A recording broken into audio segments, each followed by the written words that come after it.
வேதம் கேட்போம். என்னாகமம் 23 அதிகாரம். பீலேயாம் பாலாக்கை நோக்கி, நீர் இங்கே எனக்கு 7 பலிபீடங்களை கட்டி 7 காளைகளையும் 7 ஆட்டுக்கடாக்களையும் இங்கே எனக்கு ஆயத்தப்படுத்தும் என்றான். பீலேயாம் சொன்னபடியே பாலாக் செய்தான். பாலாக்கும் பீலேயாமும் ஒவ்வொரு பீடத்தில் ஒவ்வொரு காளையும் ஒவ்வொரு ஆட்டுக்கடாவையும் பலியிட்டார்கள். பின்பு பீலேயாம் பாலாக்கை நோக்கி, உம்முடைய சர்வாங்க தகன பலி அண்டையில் நில்லும், நான் போய் வருகிறேன். கர்த்தர் வந்து என்னை சந்திக்கிறதா இருக்கும், அவர் எனக்கு வெளிப்படுத்துவதை உமக்கு அறிவிப்பேன் என்று சொல்லி ஒரு மேட்டின் மேல் ஏறினான். தேவன் பீலேயாமை சந்தித்தார். அப்பொழுது அவன் அவரை நோக்கி, நான் 7 பலிபீடங்களை ஆயத்தம் பண்ணி ஒவ்வொரு பலிபீடத்தில் ஒவ்வொரு காளைகளையும் ஒவ்வொரு ஆட்டுக்கடாவையும் பலியிட்டேன் என்றான். கர்த்தர் பீலேயாமின் வாயிலே வாக்கு அருளி, நீ பாலாக்கினிடத்தில் திரும்பி போய் இவ்விதமாய் சொல்ல கடவாய் என்றார். அவனிடத்துக்கு அவன் திரும்பி போனான். பாலாக் மோவாபுடைய சகல பிரபுக்களோடும் கூட தன் சர்வாங்க தகன பலி அண்டையிலே நின்று கொண்டிருந்தான். அப்பொழுது அவன் தன் வாக்கியத்தை எடுத்துரைத்து, மோவாபின் ராஜாவாகிய பாலாக் என்னை கிழக்கு மலைகளில் உள்ள ஆராமிலிருந்து வரவழைத்து, நீ வந்து எனக்காக யாக்கோபை சபிக்க வேண்டும், நீ வந்து இஸ்ரவேலை வெறுத்துவிட வேண்டும் என்று சொன்னான். தேவன் சபிக்காதவனை நான் சபிப்பதெப்படி? கர்த்தர் வெறுக்காதவனை நான் வெறுப்பதெப்படி? கண்மலை உச்சியிலிருந்து நான் அவனை கண்டு குன்றுகளிலிருந்து அவனை பார்க்கிறேன். அந்த ஜனங்கள் ஜாதிகளோடே களவாமல் தனியே வாசமாய் இருப்பார்கள். யாக்கோபின் தூளை எண்ணத்தக்கவன் யார்? இஸ்ரவேலின் காற்பங்கை எண்ணுகிறவன் யார்? நீதிமான் மரிப்பது போல் நான் மரிப்பேனாக, என் முடிவு அவன் முடிவு போல் இருப்பதாக என்றான். அப்பொழுது பாலாக் பீலேயாமை நோக்கி, நீர் எனக்கு என்ன செய்தீர்? என் சத்துருக்களை சபிக்கும்படி உம்மை அழைப்பித்தேன், நீர் அவர்களை ஆசீர்வதிக்கவே ஆசீர்வதித்தீர் என்றான்.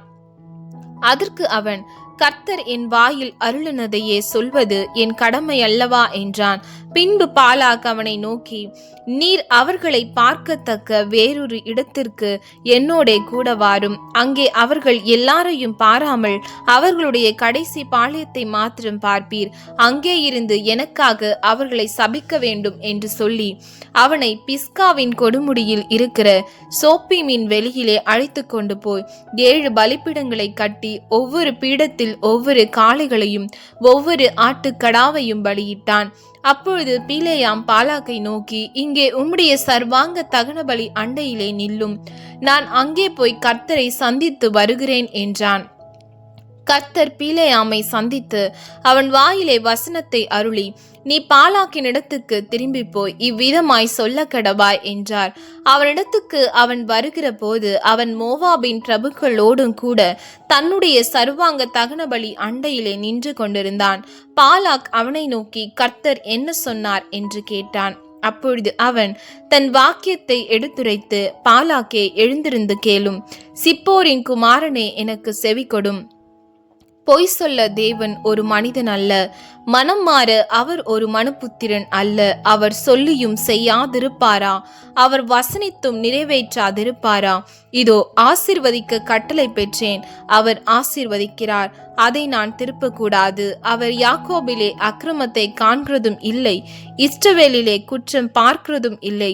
அவர்களுடைய தேவனாகிய கர்த்தர் அவர்களோடே இருக்கிறார்.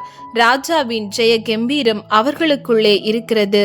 தேவன் அவர்களை எகிப்திலிருந்து புறப்பட பண்ணினார். காண்டா மிருகத்து கொத்தபெலன் அவர்களுக்கு உண்டு. யாக்கோபுக்கு விரோதமான மந்திரவாதம் இல்லை, இஸ்ரவேலுக்கு விரோதமான குறி சொல்லுதலும் இல்லை. தேவன் என்னென்ன செய்தார் என்று கொஞ்ச காலத்திலே யாக்கோபையும் இஸ்ரவேலையும் குறித்து சொல்லப்படும். அந்த ஜனம் துஷ்ட சிங்கம் போல எழும்பும், பால சிங்கம் போல நிமிர்ந்து நிற்கும். அது தான் பிடித்த இரையை பட்சித்து வெட்டுண்டவர்களின் இரத்தத்தை குடிக்கும் மட்டும் படுத்து கொள்வதில்லை என்றார். அப்பொழுது பாலாக் பீலேயாமை நோக்கி, நீர் அவர்களை சபிக்கவும் வேண்டாம், அவர்களை ஆசீர்வதிக்கவும் வேண்டாம் என்றான். அதற்கு பீலேயாம் பாலாக்கை பார்த்து, கர்த்தர் சொல்லுகிறபடி எல்லாம் செய்வேன் என்று உம்மோடே நான் சொல்லவில்லையா என்றான். அப்பொழுது பாலாக் பிலேயாமை நோக்கி, வாரும், வேறொரு இடத்திற்கு உம்மை அழைத்து கொண்டு போகிறேன். நீர் அங்கே இருந்தாவது எனக்காக அவர்களை சபிக்கிறது தேவனுக்கு பிரியமா இருக்கும் என்று சொல்லி அவனை எஷிமோனுக்கு எதிரா இருக்கிற பேயோரின் கொடுமுடிக்கு அழைத்து கொண்டு போனான். அப்பொழுது பிலேயாம் பாலாக்கை நோக்கி, இங்கே எனக்கு 7 பலிபீடங்களை கட்டி இங்கே எனக்கு 7 காளைகளையும் 7 ஆட்டுக்கடாக்களையும் ஆயத்தம் பண்ணும் என்றான். பிலேயாம் சொன்னபடி பாலாக் செய்து ஒவ்வொரு பீடத்தில் ஒவ்வொரு காளையும் ஒவ்வொரு ஆட்டுக்கடாவையும் பலியிட்டான்.